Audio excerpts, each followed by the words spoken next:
मरणोत्तर देहदान आणि अवयवदानाबद्दल ग्रामीण भागात अजूनही अनेक गैरसमज आहेत। त्यातून ग्रामीण भागातील लोक या चळवळीस फारसे सक्रिय नसतात।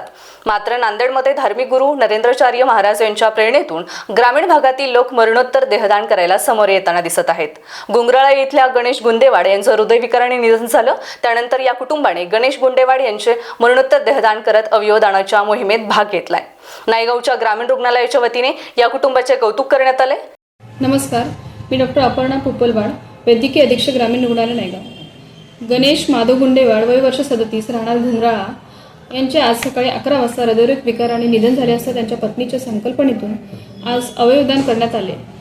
जगद्गुरू रामानंदाचार्य स्वामी नरेंद्राचार्यजी यांच्या दिव्य प्रेरणेने आणि जगद्गुरू नरेंद्राचार्य महाराज यांच्या संस्थानाच्या माध्यमातून हे अवयवदान यशस्वीरित्या आज करण्यात आलेले आहे। आज नांदेड जिल्ह्यासाठी आणि विशेषतः नायगाव तालुक्यासाठी सुवर्ण दिवस आहे। ग्रामीण रुग्णालय नायगाव येथे प्रथमच अवयवदान यशस्वीरित्या पार पडलं आणि ज्या दात्या कुटुंबाने हा महत्त्वाचा निर्णय घेतला त्या संपूर्ण कुटुंबाला संस्थानातर्फे आणि माझ्यातर्फे कोटी कोटी प्रणाम। अवयवदान अवयवदान करा, जीवनदान द्या, हीच खरी गुरुसेवा असते। विज्ञानाने सांगितलेलं आहे की एक अवयवदाता 8 जणांना नवीन जीवन देऊ शकतो। डोळे 2 जणांना दृष्टी देतात, मूत्रपिंड 2 जणांना, हृदय, यकृत, फुफ्फुस, एका कुटुंबाचं दुःख अनेक कुटुंबाचं सुख बनू शकतं। म्हणून मी नांदेड जिल्ह्यातील सर्व नागरिकांना विनंती करते की संकोच बाजूला ठेवा आणि अवयवदान करा। धन्यवाद। आधीच्या काळामध्ये सिमेंटची बॉडी वापरत होते। आपल्याला जर नवीन डॉक्टर तयार करायचे आहेत, नवीन डॉक्टर जर तयार करायचे झाले तर सिमेंटची बॉडी वापरत होते। पण जगद्गुरू श्री नरेंद्राचार्यजी यांनी आम्ही अनुयायी आहेत त्यांचे, तर आम्हाला सांगितलेलं आहे की देहदान केलंच पाहिजे। तर देहदान आम्ही करतो। आमची निस्सीम भक्ती जगद्गुरू नरेंद्राचार्यजीवर आहे। आमचे गुरु आहेत ते, आणि त्यांच्या म्हणण्याप्रमाणे आम्ही लगे देहदान आम्ही करतो शासकीय रुग्णालयामध्ये। कारण नवीन डॉक्टर तयार झाले पाहिजे। आज बिमारीचं खूप सावट आलेलं आहे जगावर, आणि ते सावट जर दूर करायचं झालं तर आपल्याला अवयवदान देहदान हे केलेच पाहिजे।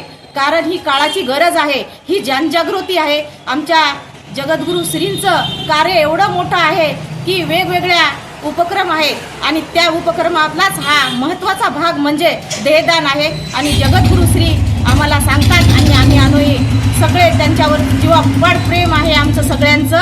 म्हणून आम्ही काय करतो माहीत आहे का, जिथं कुठं व्यक्तीचं निधन झालं तिथं आम्ही सगळी जिल्हा कमिटी आहे, तालुका कमिटी, भक्त साधक शिष्य आम्ही तिथं पोहोचतो आणि त्यांच्या नातेवाईकाला देहदानाचं महत्त्व पटवून देतो आम्ही, आणि त्यांच्या दुःखात सामील होतो। आमच्या जगद्गुरू श्रींनी सांगितले आहे की प्रत्येकाच्या दुःखात आणि सुखात सहभागी झालं पाहिजे। यावर्षी 1,71,000 रक्तदान केलेलं आहे, सामाजिक उपक्रमामध्येच येते। आणि परवाच आम्ही झाडं लावलेली आहेत, वृक्षारोपण। हा वृक्षारोपणाचा कार्यक्रम आमचा परवा झालाय, अख्खा पंधरवडाच फक्त 5 तारीख ते 19 तारखेमध्ये सगळ्या अनुयायांनी, भक्तांनी, शिष्यांनी 6,18,000 वृक्ष लागवड केलेली आहे। हे गुरुदेवावरचं प्रेम आहे, श्रद्धा आहे। त्यांनी हाक दिली की आम्ही म्हणणारे अनुयायी आहोत आणि आम्ही सेवेला तत्पर असतो। महापूर असू द्या, कुठं काय पडझड झाली, कुठं आता परवाच महापूर आला होता, तर त्या गावातली घाण साफसफाई आमचे अनुयायी करतात। परवाच आज जी घटना घडली तर खूपच दुःखद घटना घडली। त्या घटनेमध्ये आम्ही सगळे तालुका कमिटी सेवा, तालुका समिती, जिल्हा समिती आम्ही सगळेजण सहभागी आहोत त्यांच्या दुःखामध्ये। आणि भावपूर्ण श्रद्धांजली जिल्ह्याच्या वतीने आणि तालुक्याच्या वतीनं भावपूर्ण श्रद्धांजली। जय सियाराम।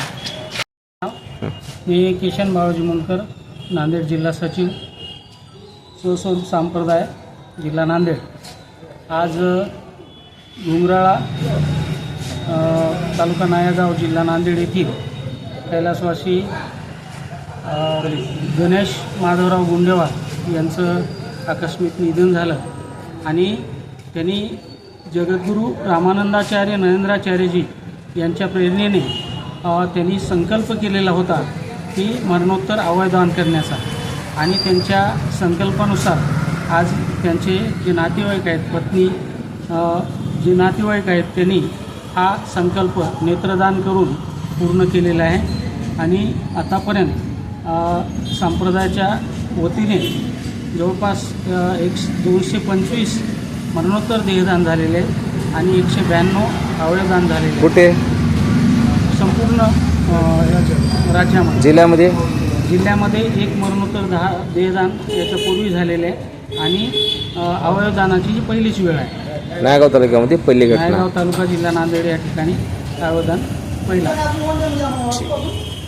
त्यांच्या आत्म्यास शांती लाभो अशी संप्रदायाच्या वतीने मी कामना व्यक्त करतो आणि गुरुमाऊलीचा आशीर्वाद त्यांना त्यांच्या कुटुंबावरती राहो अशी प्रार्थना गुरुदेवांच्या चरणी करतो. Tanaji Shelgaonkar, star Maharashtra news, Nanded.